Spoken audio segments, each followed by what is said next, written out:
let's get back on things. Let's be persistent and constant about, understanding the thoughts, words, and actions of the Lord's Prayer. The application of physics of the Lord's Prayer. The Lord's Prayer, when you understand it in physics, it's humbly brilliant. It really is.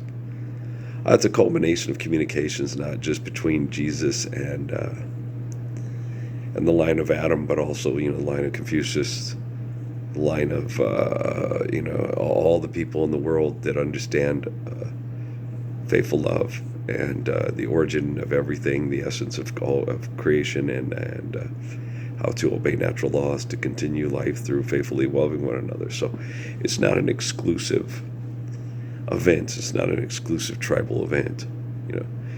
Suzuki realized that when he read Revelation and was reading about the little kiddo that was born here outside the Trinity side, and that was of the people that built the nuclear weapon to devastate the world. And I'm very largely Germanic. And so, they've been painted as the villains of all the world. And you're like, I got that when I was growing up. I was glad that people didn't know that my grandmother was a German immigrant.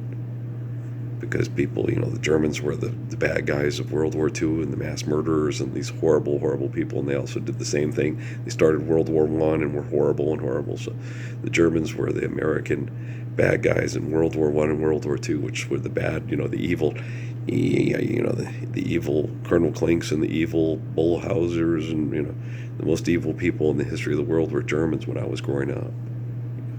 And then another thing was my mom's father was Irish, and I was also glad we were known as Parsons because I used to watch TV and get embarrassed by the Republicans and the Protestants mass murdering each other in Ireland, going, they believe in Jesus, have faith in God, why the hell are these morons killing each other over apples and oranges? And it's just stupid. I didn't understand that kind of stupidity. Okay. And I didn't like all the abuse and stuff, but my mom told me about my grandma Parsons. My grandma Parsons was rumored to be part Cherokee, and she was her own mother and her own sisters were very jealous of Mary because she was the most attractive, and everybody said she was part Cherokee and she had to sleep outside. She couldn't go into the churches. She was called a swamp nigger and all this. She's horrible. She was treated horribly. And they moved away from Louisiana and up here, around Vado, Mesquite area, with a German man named Terrell, who was older, who my grandmother ended up with. When my grandmother was in Louisiana, my grandmother kept letting, no good nicks in the house, and they would sexually abuse and take advantage of my grandmother because she slept outside, and for her to get extra food and stuff, they'd bring it to her, but she had to do things for them. Like, oh my God, that's horrible. And she told me the stories. When she sat and told me, I was just like, oh my gosh, my poor baby. I used to think she was one of the meanest people alive.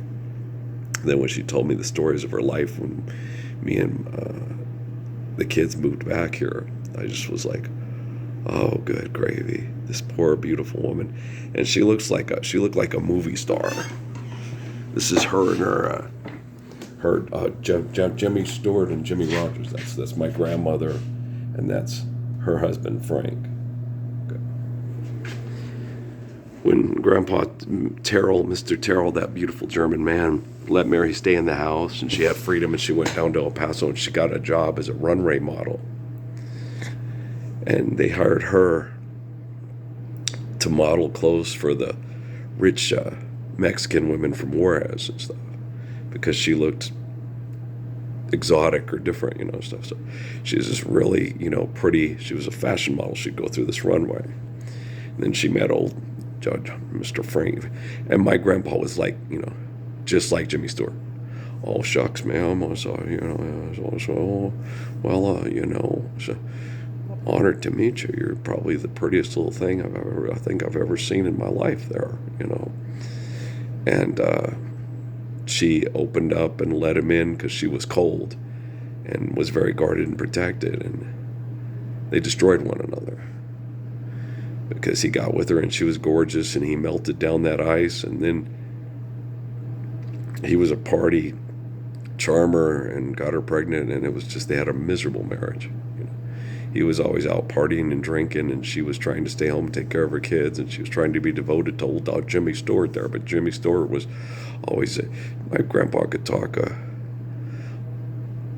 nuns into giving up their virginity to him. And he'd talk anybody into, he was very charming, stuff. He was very, my grandpa, yeah. Both my grandpas were radically different human beings, but stuck in the same hell. And everybody has different and both my grandmas were radically different human beings, but stuck in the same hell. And as you sit down and you think of how their lives affect our parents' lives and then affect our lives because of irrational thought processes, because of irrational selfishness, because of people wanting to be great as problem solvers. And the best way to reflect the beauty of your life and reflect the greatness of the beauty of your life is not desire to be great. Okay? Desire to be humble and kind and healthy, caring and intelligent, do things right and understand what is right and understand what is wrong. Understand what is good and what is bad. Jesus taught us in the first century in the Roman Empire the evils of governments and elected governments and human authority over human existence and accepting other people as authority over our existence, to where people can abuse us and incarcerate us and kill us and send us to murder for their delusions of human authority and grandeur. You don't listen to a person that says I love my country and then send your sons off to mass murder and be mass murdered for them to maintain what they perceive as wealth and power through not living the Lord's Prayer. And then you get these people. I can't tell you if both current presidents and all the recent presidents were saying things about religion to trap people in genocidal operations, or if they're just really cognitively broken, like most of the people in my family and people that I talk to and try to explain to people, you cannot use the word God as a possessor pronoun or a first person. AI programs are set up to target you for genocide if you have this kind of aggressive, violent, irrational, magical thinking. You've got to understand what type of people you are dealing with. You're talking about people that have run programs and run agendas for thousands of years to mass manipulate the populace and mass murder the populace, to maintain class warfare, perceptions of economic status quo since way back in the Egyptian Empire. Okay? And you can't see what the Chinese are doing now is superior intellectually to what other parts of the world are doing by bringing down their, when Eric Schmidt said that, he goes, you have all these people to do all this work. It's like, no, there's not going to be as much work as you think. They're restoring their ecosystem by reducing their population. You care, share, give them chorus, need, build to last. You work smarter and not harder. You work together for mutual benefit. And then you let the rest of your enemies destroy themselves with their own irrational thoughts, words, and actions. And the technology, which will become superior intellectually, will target and kill more Americans and Europeans and Indians than it will Chinese or Japanese. It's not that hard to sit there and look at it and go, yeah, that's pretty much.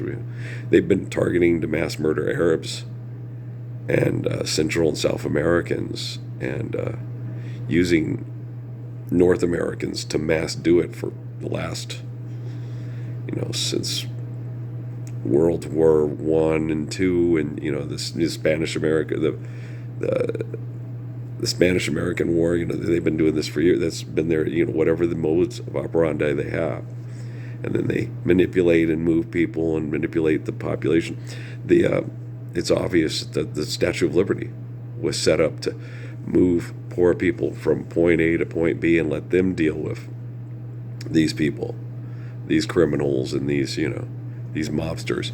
After we opened up the Statue of Liberty, we had more and more criminals from South Europe that was being exploited and abused by Northern Europe in the United States than ever before.